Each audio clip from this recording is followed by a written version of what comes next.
भगवान की है आरती, पापियों को पाप से है तारती।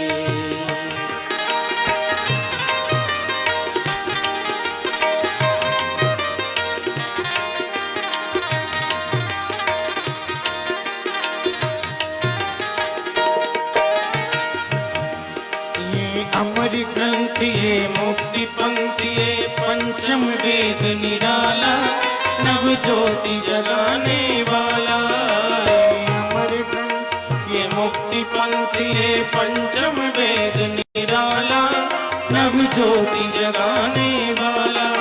हरि नाम यही हरि नाम यही हरि नाम यही हरि नाम यही, जग की मंगल की आरती, पापियों को पाप से है तारती। श्री भागवत भगवान की है आरती, पापियों को पाप से है तारती।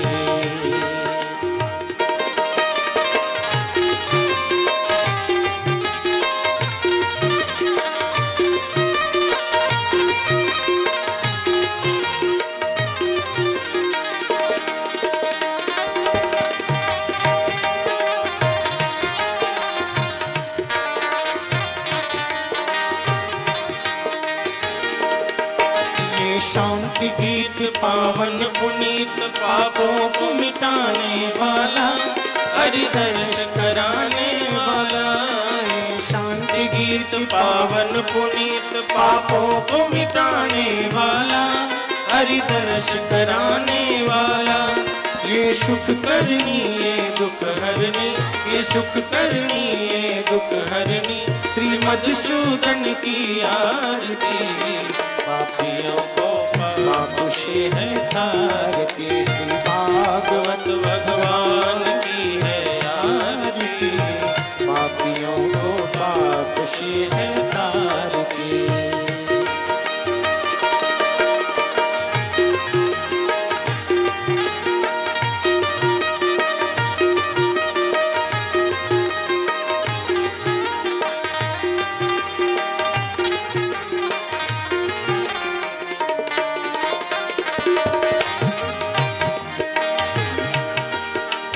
मधुर बोल जग खंड खोल, सन्मार्ग दिखाने वाला, बिगड़ी को बनाने वाला। ये मधुर बोल जग खंड खोल, सन्मार्ग दिखाने वाला, बिगड़ी को बनाने वाला। श्री राम यही घनश्याम यही, श्री राम यही घनश्याम यही, प्रभु के महिमा की आरती, पापियों को पाप से है तारती।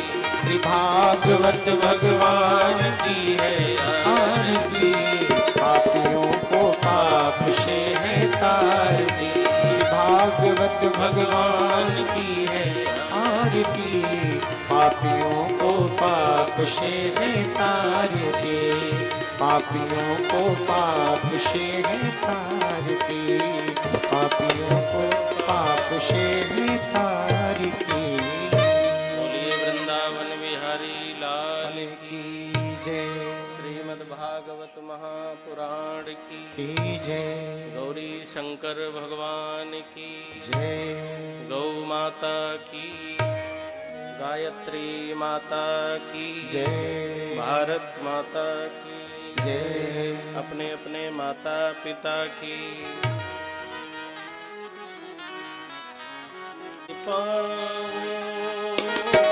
हर दर्शन किस विधि हरा दर्शन किस विधि पाऊं, हरा दर्शन किस विधि पाऊं, हरा दर्शन किस विधि पाऊं। मन विषयन में फंस गयो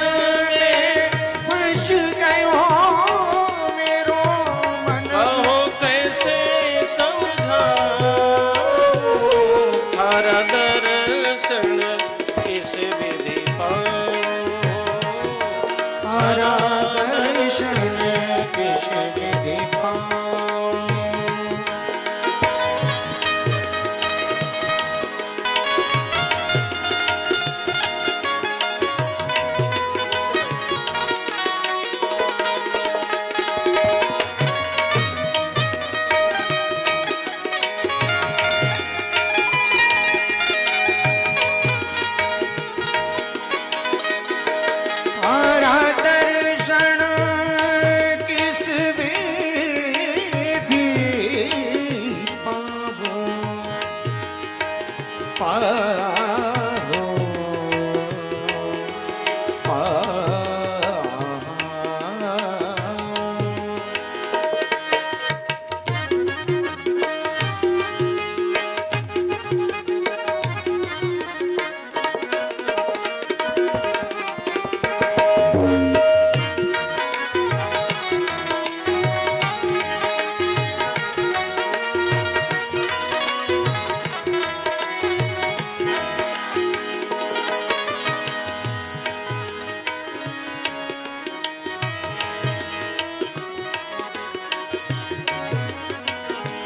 मन विषयन में फंस गयो मेरो मन विषयन में फंस गयो मेरो इस कैसे समझाऊं दर्शन कैसे विधि पाऊं थारा दर्शन कैसे विधि पाऊं थारा दर्शन कैसे विधि पाऊं। बोलिए वृंदावन बिहारी लाल की जय। श्रीमद् भागवत महापुराण की कथा में पधारे हुए गौरीगंज और आसपास के सभी संभ्रांत सुधी श्रोता बंधुओं माताओं बहनों का बहुत बहुत स्वागत है।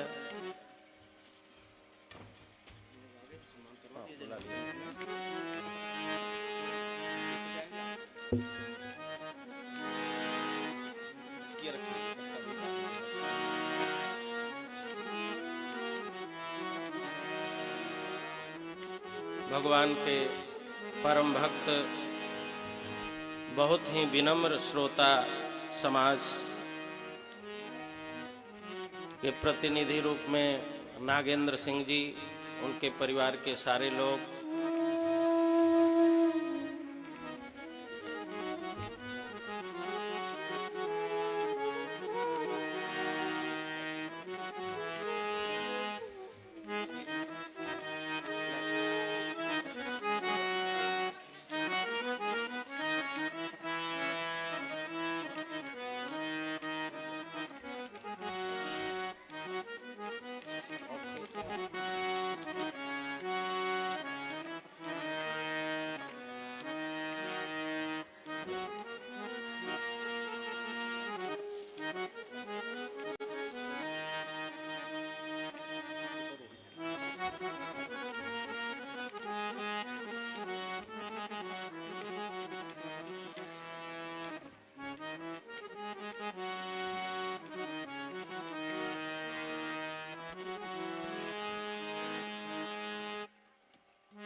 सभी अतिथियों का बहुत बहुत स्वागत है।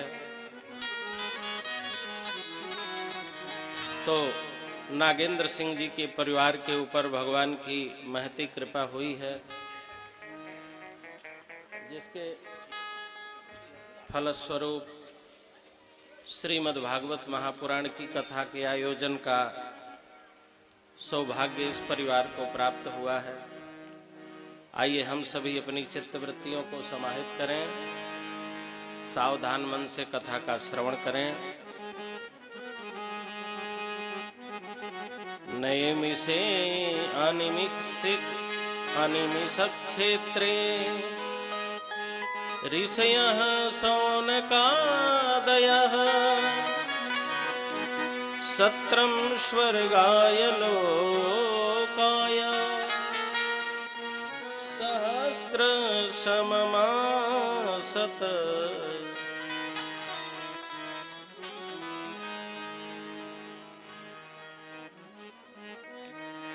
भगवान विष्णु की पलकें गिरती नहीं हैं। क्यों नहीं गिरती हैं? क्योंकि वो अपने अपलक नेत्रों से भक्तों को निहारते रहते हैं। इसीलिए भगवान विष्णु की पलकें गिरती नहीं हैं। इसीलिए अनिमिषो विष्णु, भगवान अनिमिष कहे जाते हैं। उनका जो क्षेत्र है वो है नैमिषारण्य। तो नैमिषारण्य की पवित्र भूमि पर शौनकादि 88,000 ऋषि मुनि साधक द्वापर युग के अंत में कलयुग के आरंभ में बैठे थे गोमती नदी के तट पर। उनकी कामना क्या थी? सत्रम स्वर्गाय लोकाय, वो सत्र कर रहे थे। ज्ञान प्रधान यज्ञ को सत्र कहते हैं और हवन प्रधान यज्ञ को यज्ञ कहते हैं। जब कहीं यज्ञ नाम दे दिया जाए तो समझ लीजिए वहां हवन प्रधान है, और जब सत्र नाम दे दिया जाए तो समझ लीजिए वहां ज्ञान प्रधान है। तो नैमिषारण्य में ज्ञान प्रधान यज्ञ चल रहा था। कामना क्या थी? स्वर्गाय लोकाय, स्वर्ग लोक की कामना। अब विचार करिए, सौनः सर्व विवेक दृक्, जो समस्त विवेकों के पुंज हैं, वह सौनक जी केवल स्वर्ग लोक की कामना से 1000 वर्ष तक चलने वाले अखंड ज्ञान यज्ञ में बैठे हों। स्वर्ग लोक की कामना से यह संभव तो नहीं है, क्योंकि स्वर्ग लोक ऐसा लोक है जहां जाने के बाद तभी तक रहने को मिलता है जब तक व्यक्ति का पुण्य है। पुण्य क्षीण हुआ कि स्वर्ग से देवता लोग बहिष्कृत कर देते हैं। तो ऐसे स्वर्ग लोक में जहां पर पुण्य जब तक है तभी तक निवास मिल सकता है, भोगों की अधिकता है, ऐसे स्वर्ग लोक की कामना से सौनक जी सत्र कर रहे थे। ऐसा तो नहीं हो सकता। फिर स्वर्गाय लोकाय का क्या अर्थ है? स्वर्गायो हरि ही। स्वर्गाय कहते हैं भगवान हरि को, श्री राम को, कृष्ण को, क्योंकि स्वर्ग के लोग उन हरि के गुणगणों को गा करके अपने जीवन को धन्य करना चाहते हैं। तो स्वर्ग के देवता भी जिन हरि के गुणगणों का गान करते रहते हैं, ऐसे हरि को प्राप्त करने की कामना से सौनकादि 88,000 ऋषि मुनि बैठे थे। उन्होंने देखा कि सूत जी महाराज का आगमन हुआ। सूत जी के अंदर पौराणिक ज्ञानों की शक्ति भगवान बलराम ने स्थापित की थी। बलराम जी के द्वारा सूत जी को कथावाचक, अच्छे कथावाचक रहोगे, बनोगे, तुम्हारे यहाँ बहुत यश फैलेगा, यह आशीर्वाद बलराम जी ने दिया, भगवान के बड़े भैया जी ने दिया। सूत जी के आने पर सभी ऋषि मुनियों ने प्रणाम किया और 6 प्रश्न किए। किम श्रेयः शास्त्र सारः कः, स्वावतार प्रयोजनम, के कर्म के वताराश्च, धर्मः कं शरणं गतः। हे सूत जी, कृपा करके ये बताइए, किम श्रेयः, श्रेय क्या है? भौतिक उन्नति को प्रेय कहते हैं और आध्यात्मिक प्रगति को श्रेय कहते हैं। आध्यात्मिक जगत में हमारा प्रवेश कैसे हो, इसका कोई उपाय बताइए। शास्त्रों का सार क्या है? भगवान के अवतार का प्रयोजन क्या है? के कर्म भगवान करते क्या हैं? के अवताराश्च, अभी तक कितने अवतार हो चुके हैं? और जब भगवान इस पृथ्वी पर अवतार लेते हैं धर्म के रक्षण के लिए, तो धर्म के रक्षण संवर्धन के बाद जब भगवान अपनी लीला पूरी कर लेते हैं तो धर्म किसके आश्रय में रहता है? इन 6 प्रश्नों पर आप प्रवचन दें। 6 प्रश्नों पर केंद्रित होकर के प्रवचन दें। सूत जी बड़े प्रसन्न हुए और सूत जी ने कहा कि जो मेरे गुरुदेव सुखदेव जी से मैंने सुना है वही मैं आप लोगों को सुनाने जा रहा हूं। मैं मनमुखी कथा नहीं सुनाऊंगा, गुरुमुखी कथा सुनाऊंगा। कुछ लोग मनमुखी सुनाते हैं, जो मन में आया वही बोल दिए, और कुछ लोग गुरुमुखी जो परंपरा से प्राप्त है, गुरुजनों से सुना है, उसको सुनाते हैं।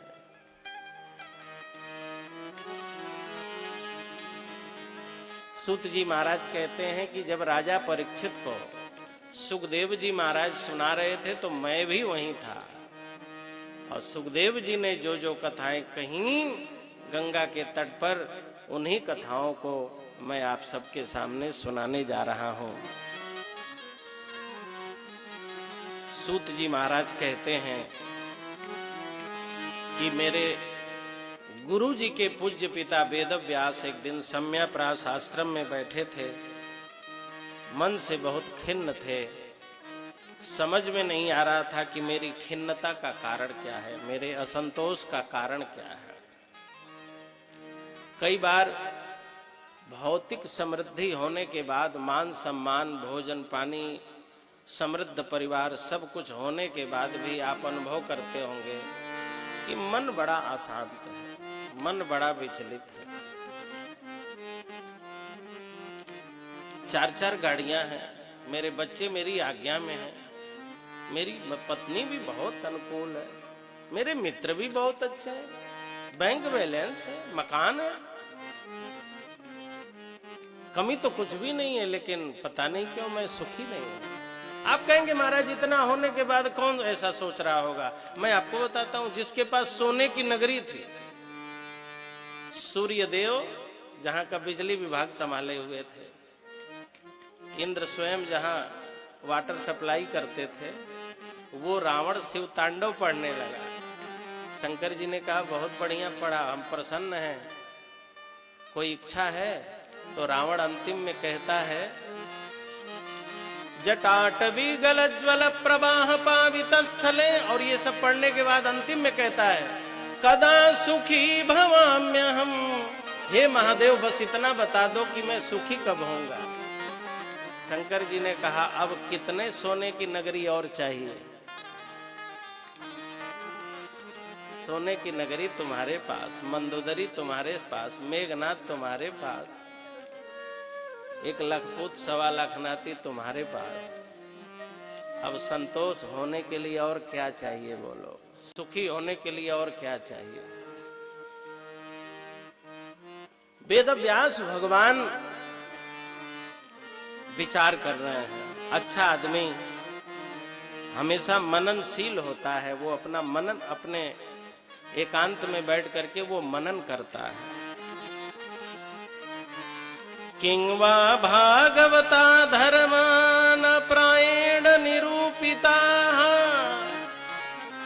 17 पुराणों की मैंने रचना कर दी, महाभारत लिख दिए, वेदों का विभाग कर दिया, उपनिषदों का संकलन कर दिया, स्मृतियों का संपादन कर दिया, ब्रह्मसूत्र लिख दिया।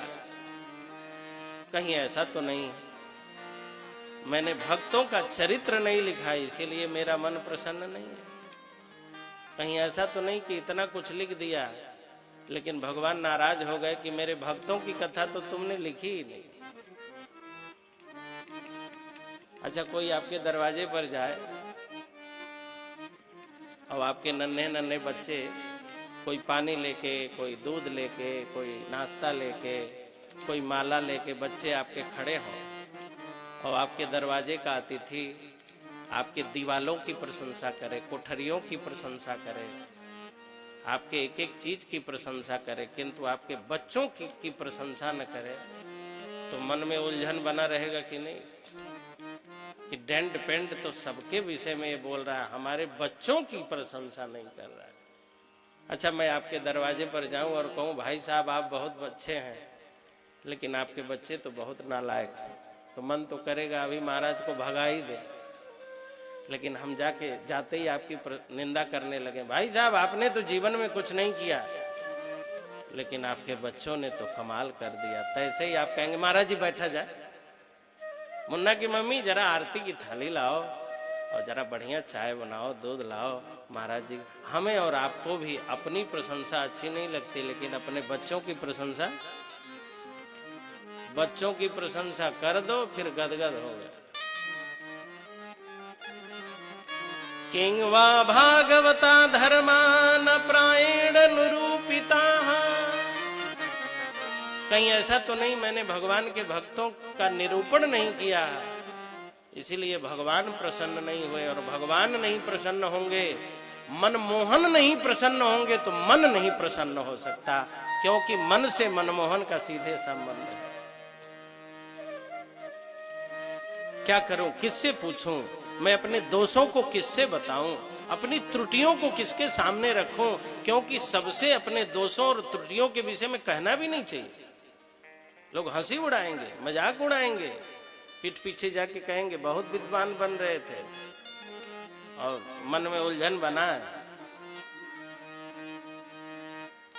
अपनी कमी को, परिवार की कमी को, मन की कमी को कभी किसी से मत कहिए, समाधान तो नहीं होगा, समस्या और हो जाएगी। बेटे बहू की शिकायत बाहर करेंगे, समाधान तो कोई नहीं करेगा, अगले दिन कहेगा तुम्हारे पिताजी तुम्हारी शिकायत कर रहे थे। आपने समाधान के लिए कुछ बातें कही होंगी, लेकिन समाधान की जगह समस्या खड़ी हो जाएगी। किससे कहें? तब तक देखा नारद जी का आगमन हो रहा है।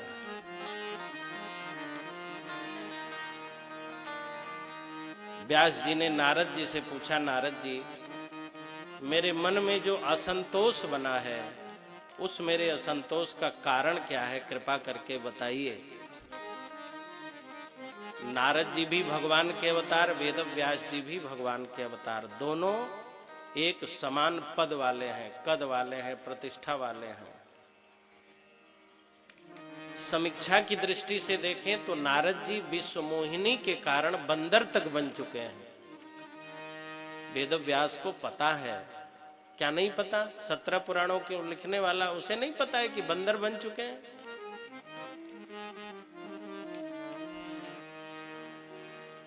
आज का आदमी होता तो कहता कि बंदर जो बन चुका है उससे क्या पूछा जाए, ये कोई हमसे अच्छे हैं क्या?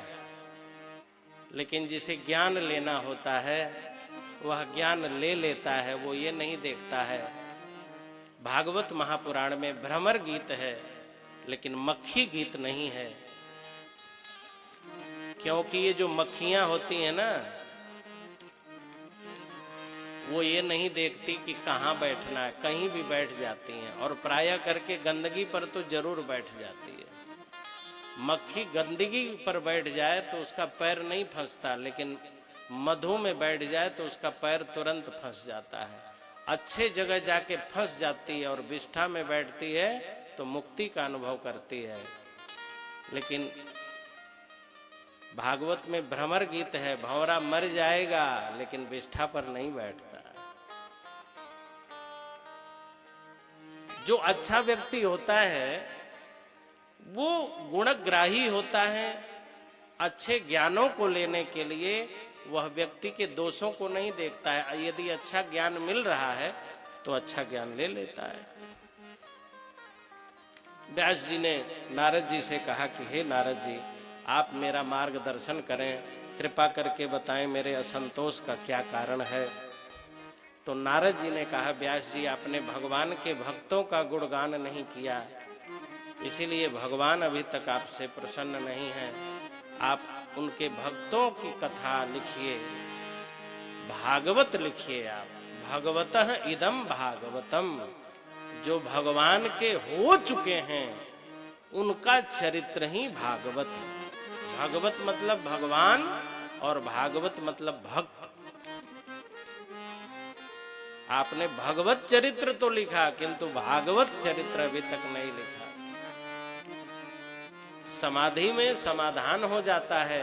समाधि में जाइए व्यास जी, सतयुग, त्रेता, द्वापर और आने वाले समय के भक्तों का भी आपको ज्ञान हो जाएगा। व्यास जी ने प्रणाम किया। नारद जी ने अपने पूर्व जन्म का कथन और भक्तों की कितनी महिमा है, ये सब बताया। अब व्यास जी चिंतित हो गए कि मैं भागवत महापुराण की रचना करूं, लेकिन लिपिबद्ध कौन करे। विवेक के देवता गणेश जी के पास पहुंच गए। देखा गणेश जी लंबोदर है ना, इस दुनिया में गणेश जी से बड़ा पेट किसी का नहीं है। इतना बड़ा पेट है कि नाम ही है लंबोदर। और भाई जिसका पेट बड़ा हो जाए उसकी सुंदरता समाप्त हो गई। और चूहे पर बैठे हुए हैं, मूसक पर बैठे हुए हैं। एक तो गणेश जी इतने भारी हैं और चूहे पर बैठ गए। अब बताओ, किसी गति वाले वाहन पर बैठना चाहिए, लेकिन भारी हैं, चूहे पर बैठ गए तो गति भी नहीं रह गई। और स्थूल हैं। स्थूलता और गतिहीनता दोनों विकास के बाधक हैं। स्थूल आदमी बहुत विकास नहीं कर सकता और गतिहीन व्यक्ति बहुत विकास नहीं कर सकता।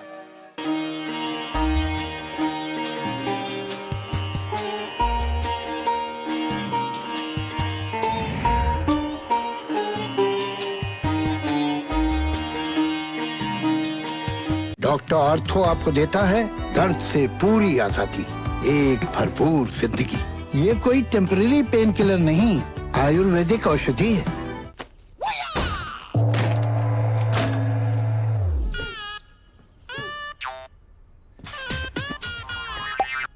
फाइटर है? नहीं, टाइटर है। रमेश, इस जैकी को चैन दिला दो। ACI 85। ACI क्या है? Amul comfy innerwear. Thank you sir. Thank you ACI, यानी Amul comfy innerwear. Best fitting वाला ACI। अब रहो comfy. Skipper Pipes, a complete range of premium PVC pipes and fittings, CPVC pipes and fittings, UPVC pipes and fittings, SWR pipes and fittings, a complete range of bowel systems, agricultural pipes and fitting. Skipper Pipes, fixed for life. इस कथा के प्रायोजक हैं doctor ortho वैदिक oil एवं capsule, जोड़ों के दर्द की बेजोड़ दवा। पहली बार श्रीमद् भगवत गीता से होगा विज्ञान और आज की समस्या का समाधान। श्रवण करें पूज्य गीताचार्य पंडित दिनेश दीक्षित जी के श्रीमुख से श्रीमद् भगवत गीता प्रवचन का सीधा प्रसारण 5 मार्च से 11 मार्च 2021 दोपहर 1 बजे से 4 बजे तक, सिर्फ सुभारती टीवी पर। इस कथा के प्रायोजक हैं डॉक्टर ऑर्थो वैदिक ऑयल एवं कैप्सूल, जोड़ों के दर्द की बेजोड़ दवा।